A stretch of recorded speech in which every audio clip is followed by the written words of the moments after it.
Olá, prezados alunos do Instituto Bíblico de Campinas. A paz do Senhor Jesus, é uma honra estar com vocês novamente, dando continuidade na nossa matéria. Me chamo Juan Campos e estamos na aula de número 5 da nossa apostila.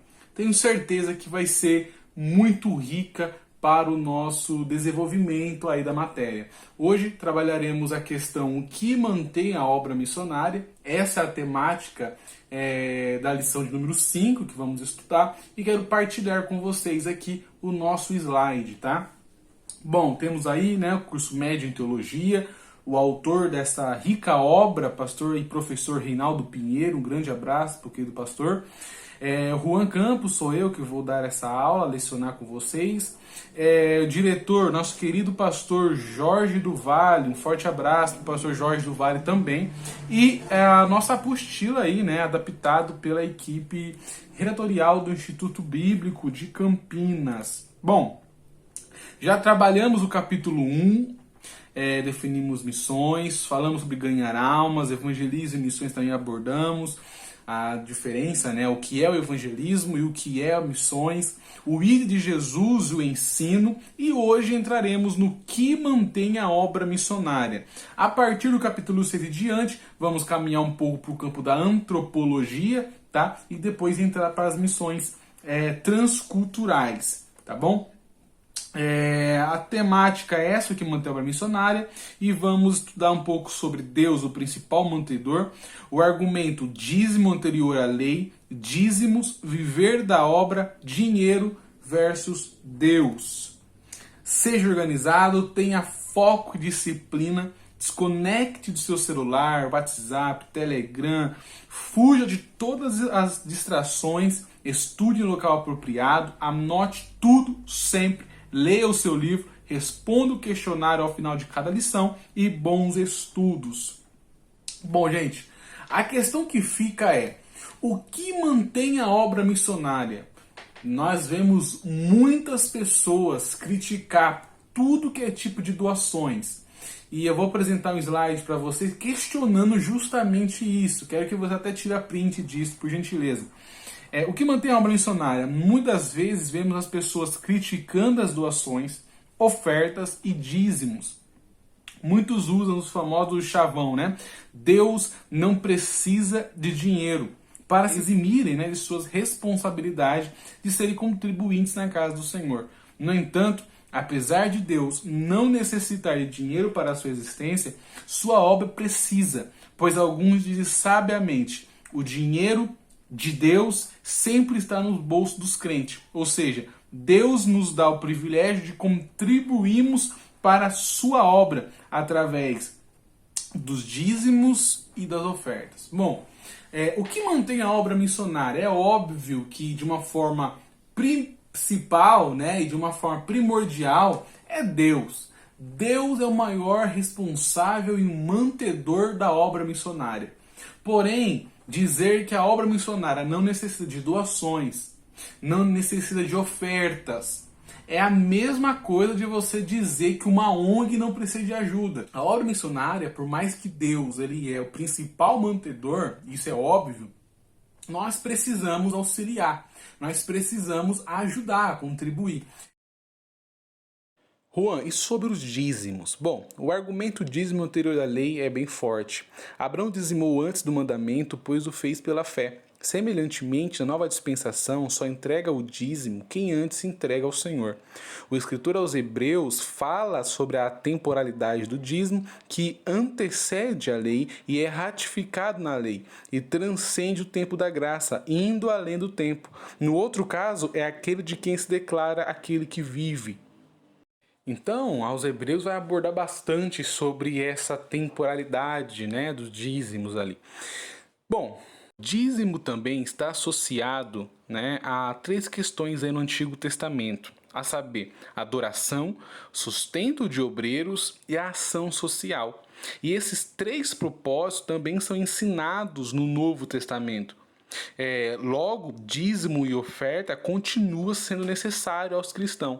A diferença é que para os cristãos é uma questão de algo voluntário e para os judeus tratava-se de uma obrigação legal. Provérbios 3:9. Honra ao Senhor com os teus bens e com as primícias de toda a tua renda. Irmãos, tira print desse slide porque não está na sua apostila, tá? Foi uma colocação minha essa. Porque eu classifico o dízimo, né? Associo o dízimo a essas três questões no Antigo Testamento. Vou apresentar os textos para vocês, tá? Para vocês terem uma base. Tira print também e eu quero que você pegue a sua Bíblia e abra ela aí, por gentileza, para vocês confirmar, tá bom? Bom, as três razões para o dízimo no Antigo e no Novo Testamento. Adoração, Gênesis 14, 20, Gênesis 28, Lucas, Deuteronômio também tem, Atos, sustento, Números, Neemias, 1 Coríntios, 1 Timóteo, ação social, você vai ver Deuteronômio, Atos 20, Romanos 15. Pense nisso, ninguém aparecerá diante de mim de mãos vazias, disse o Senhor em Êxodo 34, 20. É verdade que não temos mais sacerdotes em nosso tempo, tá? Para entregarmos dízimos. É bem verdade isso.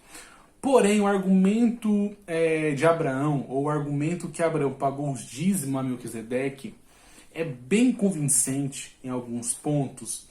Por mais que eu não vou querer ensinar sobre o fator de você deve dar dízimo ou não, mas eu acho muito convincente por um fator muito interessante. Porque é o seguinte, Melquisedeque não é da descendência de Arão. Tá? Não temos mais sacerdotes. Até porque Jesus Cristo é o sacerdote. Jesus Cristo agora é o nosso sumo sacerdote. E ele é sacerdote da linhagem de quem? Jesus Cristo, ele é sacerdote da descendência de Levi? Ou ele é sacerdote da ordem de Melquisedeque?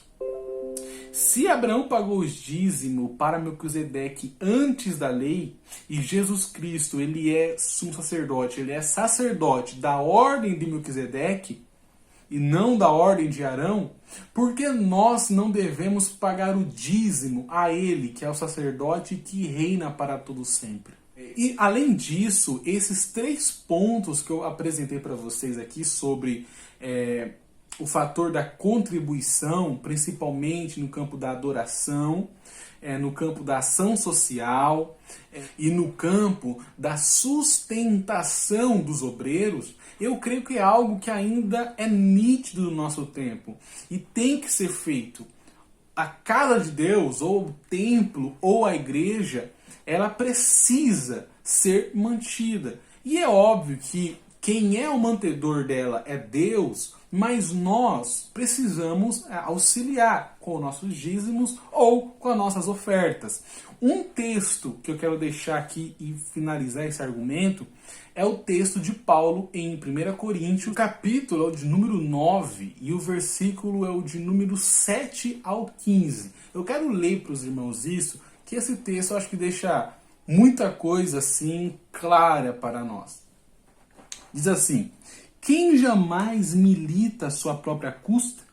Quem planta a vinha e não come do seu fruto? Ou quem apacenta o gado e não se alimenta do leite do gado? Digo eu isto segundo os homens? Ou não diz a lei também o mesmo? Porque na lei de Moisés está escrito: não atarás a boca ao boi que trilha o grão. Porventura, tem Deus cuidado dos bois? Ou não diz certamente por nós? Certamente que por nós está escrito: porque o que lavra deve lavrar com esperança, e o que debulha deve debulhar com esperança de ser participante. Se nós vos semeamos as coisas espirituais, será muito de que vós recolhamos as carnais? Se outros participam deste poder sobre vós, por que não? E mais justamente nós. Mas nós não usamos esse direito. Antes, suportamos tudo para não pormos impedimento algum ao Evangelho de Cristo. Não sabeis vós que os que administram o que é sagrado comem do que é do templo? E que os que de contínuo estão junto ao altar participam do altar? Assim ordenou também o Senhor aos que anunciam o Evangelho, que vivam do Evangelho. Mas de nenhuma dessas coisas usei, e não escrevi isso para que assim se faça comigo, porque melhor me fora morrer do que alguém fazer vã essa minha glória. Se você notou, Paulo está pegando o mesmo modelo de sustentação dos sacerdotes no Antigo Testamento e trazendo como uma referência, como um modelo para a sustentação dos obreiros no Novo Testamento. Baseado nisso, vou apresentar para vocês aqui um slide abordando um pouco sobre o viver no Novo Testamento e principalmente o viver da obra no Novo Testamento. Bom, no Novo Testamento o Senhor também não deixou seus obreiros desamparados. Ele garante por sua palavra que eles deveriam viver da obra. Paulo, apesar de nem sempre fazer o uso dos recursos e oferta dos irmãos para que viesse a sobreviver, nunca foi contra e muitas vezes utilizou de suas habilidades de fazer tendas para sobreviver. Depois disso, partiu Paulo de Atenas e chegou a Corinto, e achando um certo judeu por nome Áquila, natural do ponto, que havia poucos dias que tinha vindo da Itália, e Priscila, sua mulher, pois Cláudio tinha mandado que todos os judeus saíssem de Roma, se ajuntou com eles, e como era do mesmo ofício, ficou com eles e trabalhava, pois tinham por ofício fazer tendas. Atos 18, 1, 3. Nos dois textos que eu li para vocês, tanto agora em Atos como na carta de Paulo à igreja de Corinto, você vai ver nitidamente Paulo falando sobre o obreiro ou sobre a pessoa que é digno de comer. É daquilo que você planta, você colhe e é digno de você comer. É digno o obreiro do seu salário. Paulo vai abordar muito sobre isso. Quando Paulo fala comer do fruto do seu trabalho, Paulo com isso estava dizendo que assim como um soldado é assalariado para a batalha e os demais profissionais que comem do fruto do seu trabalho, também é digno o obreiro do Senhor ter um salário, sendo remunerado pelo trabalho prestado à casa do Senhor ou não. Às vezes nós vemos o comportamento estranho de muitos cristãos, pois esses remuneram seus advogados, médico, mecânico e outros profissionais que lhe prestam serviços, mas acham inconveniente o obreiro viver do ministério, ou acham demais o salário de um determinado pastor. Se um advogado tiver um carro importado, para muitos é comum, mas quando um pastor tem um carro, mesmo popular, há aqueles que murmuram. Na realidade, vivemos uma inversão de valores. Pessoas pagam somas inacreditáveis para profissionais específicos, que muitas vezes não possuem o mínimo de pudor ou exemplo para ser transmitido à sociedade. Mas se um pastor ganhar 1/10 de um jogador de futebol, independente de qual igreja pastoreie, isto para muitos é absurdo. E infelizmente temos que conviver com essa inversão de valores. Olha que interessante isso. É bem verdade que no nosso meio existem muitas pessoas que querem aproveitar do campo ministerial. É bem verdade que muitas vezes nós tratamos pregadores ou pessoas como estrelas, como astros, e temos que tomar certos cuidados, tá? Porque eu vejo assim, a igreja miserável gerou homens mercenários, tá? A igreja que ao mesmo tempo paga um pregador famoso, cachê, de 5, 7, 10 mil reais para uma pregação ali de 30 minutos, 20 minutos, é justo essa mesma igreja pagar para outro pregador também, mesmo que não tenha nome, o mesmo valor. O problema é quando acontece essa diferenciação no nosso meio, sabe, gente? A gente tá em um pregador famoso X, paga 15. Vem um outro pregador, pagamos 200, 300 reais. Eu acho assim, uma pessoa que chega na sua igreja e cobra um estimulado valor, qualquer valor que seja, mesmo que o valor que você estava propondo no seu coração de abençoar aquela pessoa, aquele pregador, até era maior, a oferta era até maior, mas ele cobrou um valor, ele estimulou um valor, repense antes de convidar. Para você não convidar uma pessoa que está levando a igreja, levando o campo ministerial como apenas algo profissional. E não é profissão, é um chamado. Mas não é porque existe uns picaretas, existem algumas pessoas que infelizmente quer lucrar dentro da igreja ou querem lucrar com a noiva do Cordeiro, não pode confundir esses tipos de pessoas e dizer, então, se existem essas pessoas, eu não posso abençoar outro pregador, eu não vou abençoar um irmão que prega, que pastoreia uma igreja. Irmão, não confunda as coisas. Existem pessoas, principalmente no campo missionário, que necessita muito de uma ajuda e que tem que ser sim remunerado. Tá? Agora, tratar uma pessoa como uma estrela, como um astro, isso já é um problema da igreja do nosso século. Isso já é um problema que tem causado outros tipos de problema. Como eu falei, a igreja miserável tem tornado homens mercenária. Tá? Pense nessa frase, no que eu quis dizer com essa frase, repensa, principalmente os pastores de igreja, repensa quando você vai convidar um obreiro ou um pregador para ministrar na sua igreja. Agora, não é porque tem esses tipos de pessoas que não devemos saber que é permitido, sim. Paulo comenta sobre isso, sim, que um obreiro, que uma pessoa que vive trabalhando no campo ministerial, cuidando e tratando coisas, assuntos espirituais, é justo e é digno sim essa pessoa receber um salário, receber um valor ali, um dinheiro remunerado pela igreja, pelos irmãos. É justo sim. E é com isso, é por isso que as ofertas e dízimos, na minha concepção, tem que continuar. Para a igreja continuar, para os pastores continuar. Isso eu acho justo, digno do seu salário. O que Paulo estava querendo dizer com isso? Digno do salário. A Bíblia, entretanto, é totalmente a favor de que o pregador deve viver disso. Sabemos que alguns aproveitam a situação, pois não gostam de trabalhar. No entanto, não é devido ao mau comportamento de alguns que devemos sacrificar aqueles que realmente são chamados por Deus para o sagrado ministério. Foi o que eu falei aqui. Deus se preocupa com o sustento dos ministros. Paulo argumenta com isso que desde o estabelecimento da liturgia no Antigo Testamento, Deus já estava preocupado com o sustento de seus ministros, usando a figura do animal para dizer que na realidade este mandamento também era uma ilustração dos direitos dos ministros para que vivessem da obra. Ele nos diz, e assim como os ministros semeiam coisas espirituais, a palavra não seria muito que recebesse em troca as coisas carnais, materiais, na linguagem contemporânea, ou seja, o ministro serve a palavra e o ministrado o sustenta. Irmãos, para isso não precisa de teologia. O ministro serve a palavra. E a pessoa que for ministrado o alimenta, serve com alguma coisa. Para isso não precisa de teologia. Isso daqui é questão de empatia. É questão de ética.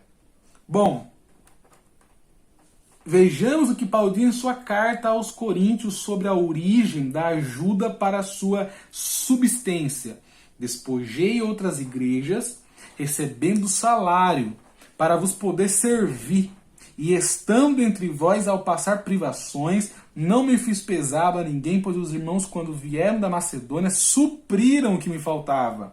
E em tudo me guardei, e me guardarei de vos ser pesado. 2 Coríntios 11, 8 e 9. Sendo assim, apesar de, em determinada circunstância, Paulo não receber sustento de uma igreja quando estava sendo iniciada, não quer dizer que sempre vivesse à sua própria custa, ou que não recebesse sustento de outras igrejas fundadas por ele.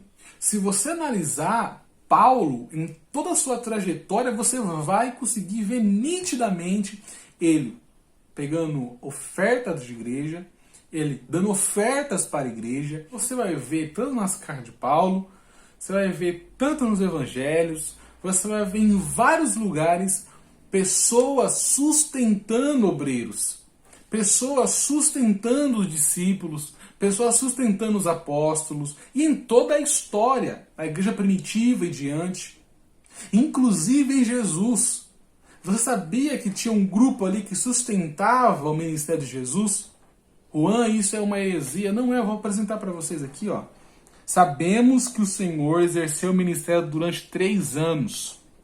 Porém, neste período razoável de tempo, ele teve que comer e beber. do que na realidade viveria o mestre? É verdade que ele multiplicou o pão por mais de uma vez e que multiplicou o vinho. No entanto, seus milagres sempre tinham um único objetivo e não eram realizados de forma aleatória ou de apenas para exibicionista. Não, o Senhor muitas vezes dispôs dos meios naturais para que fosse mantido. Caso contrário, ele não poderia ser classificado como paradigma para um verdadeiro missionário. O Senhor contava com pessoas para sustentarem seu ministério. Ele e seus discípulos utilizavam-se de uma bolsa onde se colocavam as doações. Olha o texto. Pois como Judas era quem trazia a bolsa, pensaram alguns que Jesus dissera: compra o que precisamos para a festa, ou lhe ordenara que desse alguma coisa aos pobres. João 13, 29. Havia mulheres que o serviam. Este servir não era simplesmente oficiar em uma igreja, como vemos hoje. Porém, esse servir, que provém do grego diaconeu, tem um sentido também de contribuir financeiramente para o sustento de outros. Sendo assim, nosso Senhor, apesar de ter poder para multiplicar pães e vinhos e tirar dinheiro de boca de peixe, dependeu do sustento e das boas vontades de muitos durante seu ministério terreno. Irmão, se o próprio Cristo, de uma forma talvez pedagógica, porque ele em tudo, ele era o mestre em todo sentido, em todos os aspectos ele era mestre. Em todos os aspectos, se você analisar Jesus, ele era mestre. Uma certa feita ele mostrou que o silêncio também é uma resposta. Uma certa feita levaram uma mulher adúltera arrastando pelo cabelo e os fariseus, os doutores da lei, falaram assim: mestre, a lei de Moisés manda apedrejar ela. E o que o Senhor manda fazer?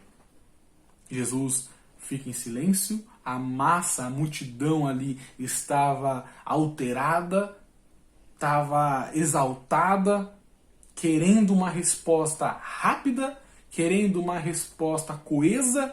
Ele não responde nada, ele abaixa a cabeça, se curva na terra e começa a escrever no chão e fica em silêncio.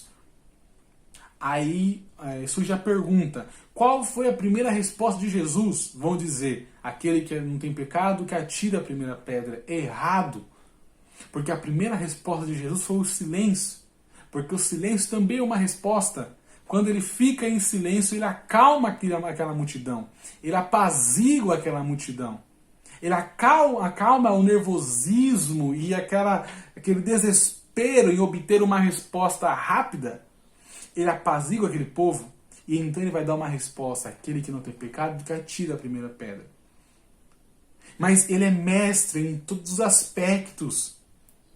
Então, mesmo ele sendo Deus, mesmo ele tirando dinheiro de lugares onde não tinha como tirar dinheiro, mesmo ele sustentando e alimentando multidões, mesmo ele sendo o pão da vida, ele precisava ser sustentado por outros, talvez de uma forma pedagógica, dizendo para os discípulos, para os obreiros que iriam sobreviver depois, dizendo assim: olha, como eu precisei também de ofertas e de auxílios, vocês também vão precisar.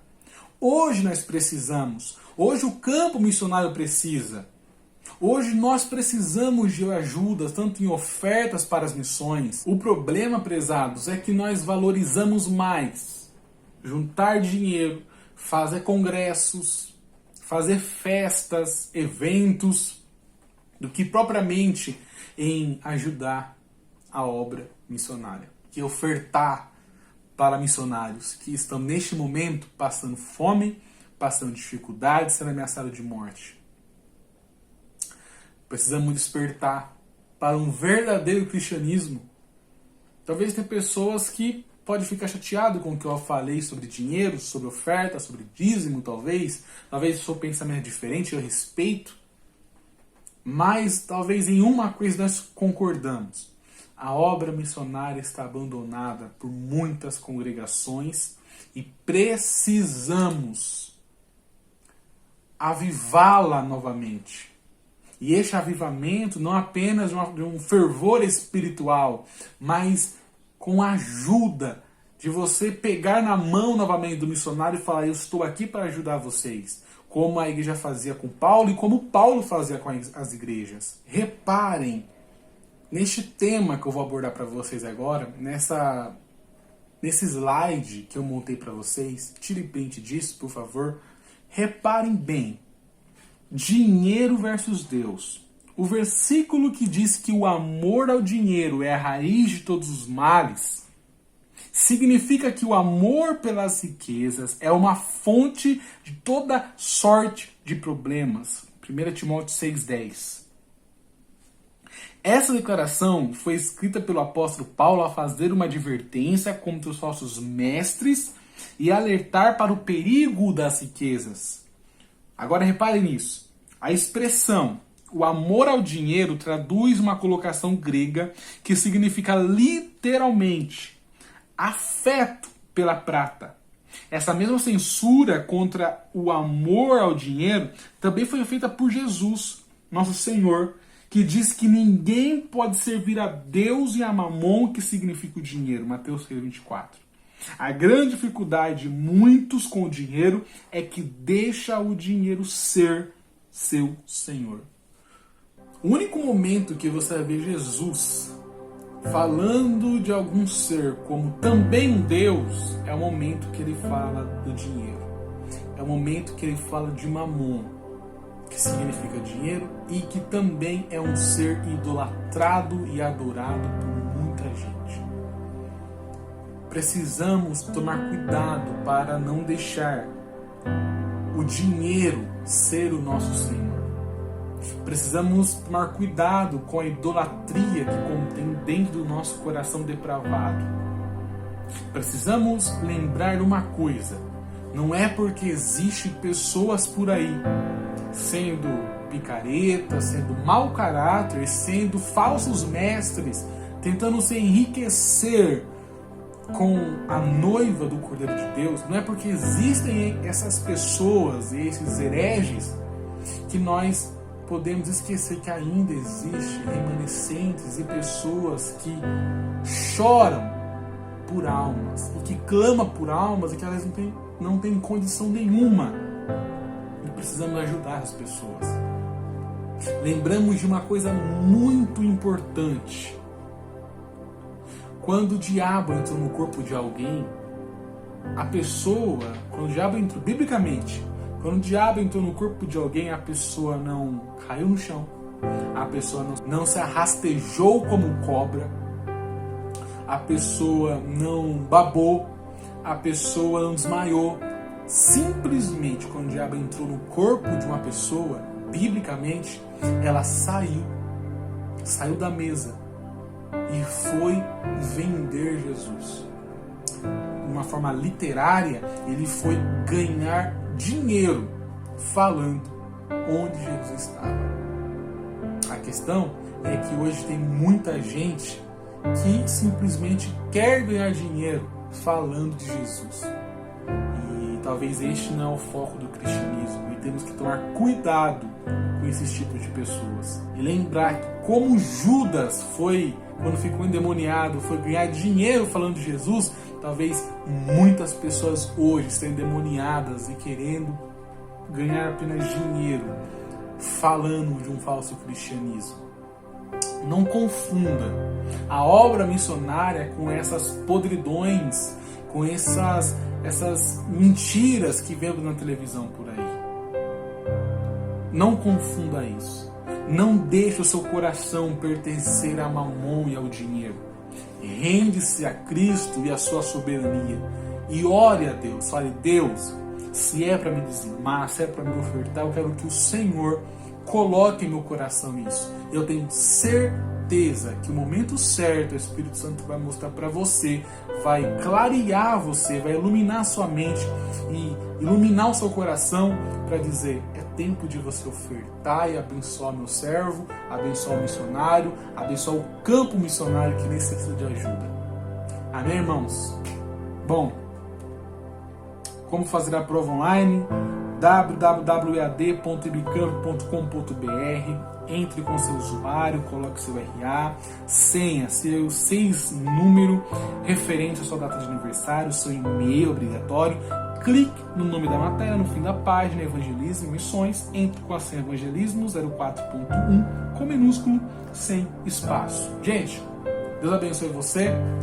Na próxima aula, vamos entrar na matéria então que eu gosto bastante, que é no campo da antropologia. Tenho certeza que vai ser muito impactante. Lembrando, antropologia no campo missionário, tá bom?